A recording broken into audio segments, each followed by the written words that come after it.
Enough. How do you know when you have had enough? Your stomach is full, your pocketbook is empty. Someone tells you, buddy, you have had enough. It seems to me that it is in times of extreme when we finally realize we have had enough. What if enough was not in past tense? What if enough was future? What if there will be enough? Now, if we navigated the world in such a way, would it change the way we viewed enough? Would enough be just what we actually needed instead of this extreme we realize too late? I believe, dear friends, that this is where God is calling us. There will be enough for everyone. Thus says the Lord, who makes a way in a sea, a path in the mighty waters. There will be enough.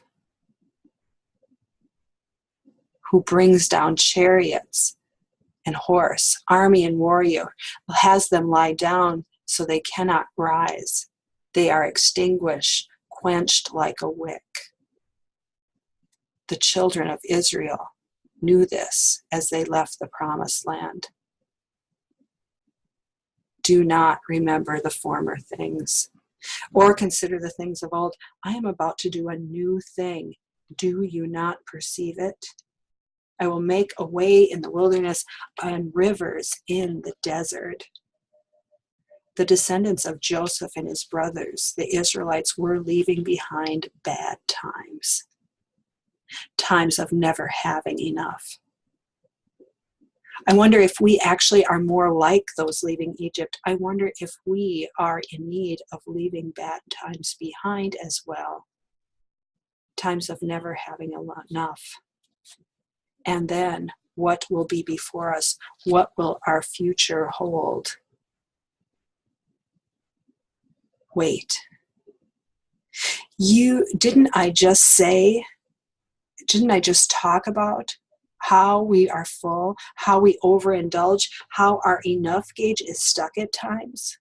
How can we live in both extremes? How can we compare the people of the Exodus, people who were slaves to Pharaoh, people who were told what to do and when to do it, people who had no free choice, a people who had lost their identity as God's own? I wonder if, as we long for more, consume more, and never seem to get enough, we too have become like slaves to materialism. We too have been told by the pressures of society that we need more. We too have lost our true choices to choose because of consumerism telling us we need what we need and what we deserve. We too have lost our identity, our direction as God's own. In the midst of a culture that tells us we need more, we are a people who can only look back at what was and notice where we have been, unable to see this new thing God is doing. This is not easy. The Israelites said to Moses, if only we had died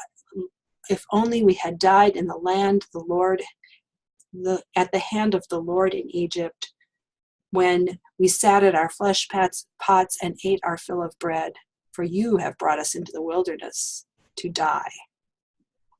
They could not imagine a future or what the future might hold. It's hard to break the old ways of being, the known to change into something you cannot even imagine, something in the future that God has planned, something that offers freedom you do not recognize or even have ever experienced. The Israelites needed help. They needed a patient, loving, truth-telling guide to get them into the future way of being.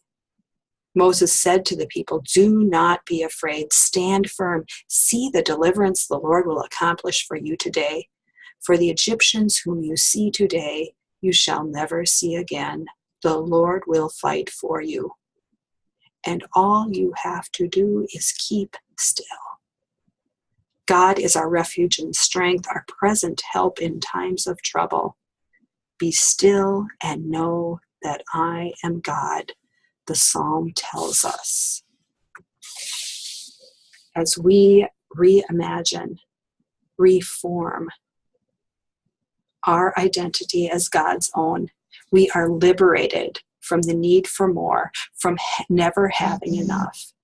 It's hard. It's hard to be still. For us, for the Israelites, it took them 40 years of wilderness wandering. And even after those chosen people reached the land of enough, they continued to need reminders, to have leaders to help them be accountable to this new identity of enough. I will be with you. I will not fail you. I will not forsake you. Only be strong and courageous. Be careful to act in accordance with the law of my servant Moses. Dear friends, God tells us there will be enough. We need to trust. We need to remember our identity as God's own.